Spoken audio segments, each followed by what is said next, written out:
You guys know I love to talk about scammy MacBook sellers. It's sort of a crusade of mine to call these people out and expose them for the frauds that they are. And in today's video, we're going to be taking it a step further and actually buy one of these MacBooks. Looks like we've got a unibody MacBook Pro, as you can see very clearly in the pictures.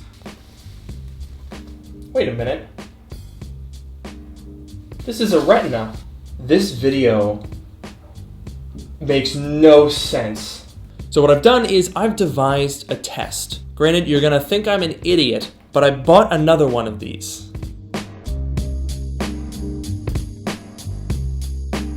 So, welcome to the second and hopefully final episode of this unexpected series brought to you by Privacy.com. Privacy.com generates virtual credit card numbers so you don't have to reveal sensitive information online. Head over to privacy.com/LukeMiani with the link in the description below to get a free $5 by signing up. So, it has arrived. Order number 2 of the same exact listing that I unboxed in the last episode. Now, that computer ended up being this late 2013 15-inch Retina with an upgraded 1TB solid-state drive that was very confusing. So what I did was I ordered the exact same listing, but I had it shipped to a friend and I used a different eBay account so that the purchase wasn't at all traced back to me if that was somehow involved or if this ended up being a mistake. So hopefully today we can get to the bottom of what's going on here. Now, the first thing that I'm noticing is they took my advice. The old box within a box. Why did they not just ship it in this box? Before it was packed in this very large box with a small box inside of it, but this time we just got the small box. All right, my heart is actually racing right now out of curiosity. This is different. What? I think this is the charger. I'm gonna cut straight to the chase and pull out the computer. No way. No way. The invoice is the same. It is identical. If I can find the other invoice, I'll go find it. It's the same. But you may remember from that video, it said bundle on the listing invoice. It does not say bundle here. And here's the thing. Do you see that? That's a DVD drive. Oh man. This is a unibody MacBook Pro. You can probably already tell from the thickness. Wow. So this is the exact same listing. And these are not the same computer. It's in good shape, I won't deny. No! No way, you're kidding me. Okay, I'm not gonna reveal this because I want to turn it on, but I noticed something. I think this is the charger, but this is not an original Apple charger. Yeah, this is a really janky off-brand charger. I wouldn't even plug this in to this computer. This is like one of those chargers that can actually cause damage to your computer. Is it really not on yet? Oh my god. Why does it have the Mavericks default wallpaper? Alright, so let's see what year this thing is. About this Mac. Ooh. Yeah, it's bad. MacBook Pro 15-inch, mid-2009. 2.8 gigahertz Intel Core 2 Duo. 8 gigabytes of 1333 megahertz DDR3 NVIDIA GeForce 9400M with 256 megabytes of VRAM. These computers cost exactly the same. $558.90. This is a late 2013 Retina with a Core i7, quad-core, 1TB solid-state drive. And this is a mid-2009 with a Core 2 Duo and a 1TB mechanical drive. And they were, to the penny, the same cost. Yeah, I mean, as far as unibodies go, as far as mid-2009 unibodies go, this one's in pretty outstanding condition. I mean, that does not go anywhere near excusing $558.90.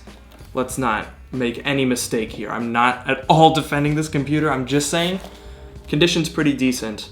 So I think the next step would be to go ahead and shut this thing down and open it up so we can see what these upgraded parts actually are.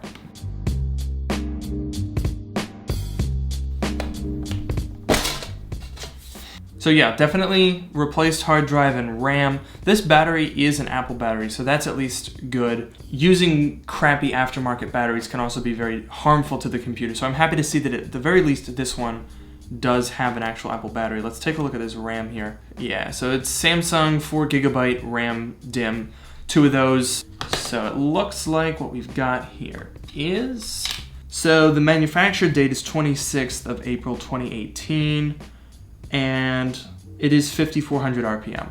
So this is a pretty cheap hard drive. So this is maybe, between the RAM and the hard drive, I would say it's about $70 worth of upgrades at most. And keep in mind, the warranty that we're getting only applies to the RAM and the hard drive. So if this 10-year-old MacBook Pro were to go wrong in any way, it's not covered. And of course, you can't get this repaired through Apple, even if you paid them. So, this is really shaping up to be great. Just great.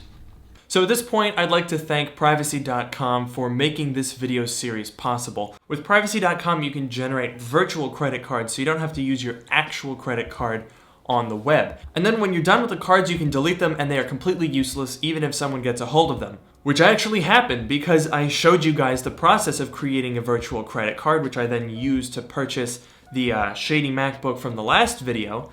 And I got an email from Privacy after I posted that video that someone tried to use that card on Steam and they tried to charge $5 to it and it was obviously declined, and I got an email about it. I guess that guy didn't know that he didn't need the $5 for my virtual credit card because all he had to do was go to privacy.com/LukeMiani with the link in the description below, and he would have gotten a free $5 just for signing up for a free account with privacy.com. Well, you live and you learn. Alrighty then, back to the video. So clearly there are stark differences between these two MacBooks from the same exact eBay listing. So many that a few side-by-side shots can't really show them all. So let's break it down with some more concrete measurements.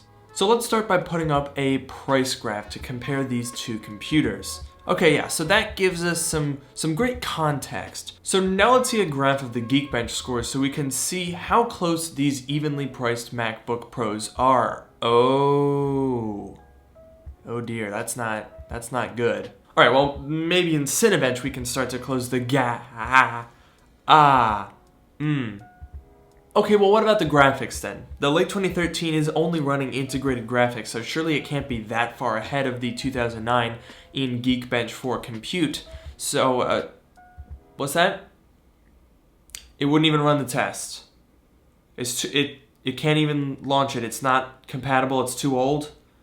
Oh, jeez. All right, well, let's just try Unigine Heaven, because, I mean, the MacBook Pro, the late 2013, didn't do too well here. It only scored 179, so maybe the 2009 is a little bit closer here.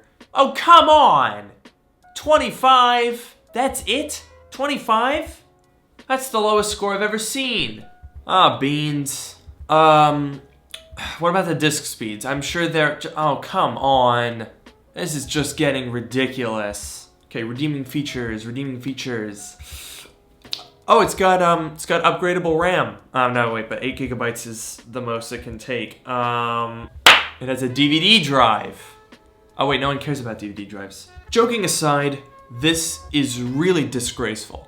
Regardless of how it happened, computers this vastly different shouldn't be from the same listing. This 2009 MacBook Pro is a textbook example of false and deceptive advertising designed to prey on people who aren't experts in computers.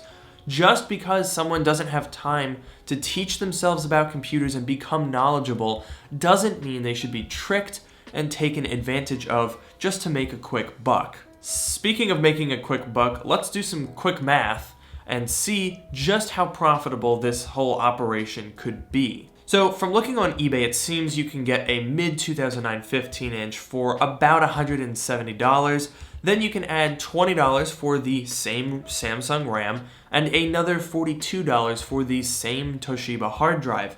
So in total, we're looking at a cost of $232 for this computer. At a sale price of $558.90, we can subtract eBay fees of $67, shipping cost of about $30, and we're left with $461.90, which means a profit of $229.90 per unit. That is, near as makes no difference, a 50% profit margin. And that's higher than even Apple's profit margins, which are notoriously high at 40%, and these guys don't even make the computers they're selling. As far as possible reasons for why I was sent two vastly different computers from the same listing, there are three main possibilities, and none of them are great. The least bad one would be that they mixed up the order.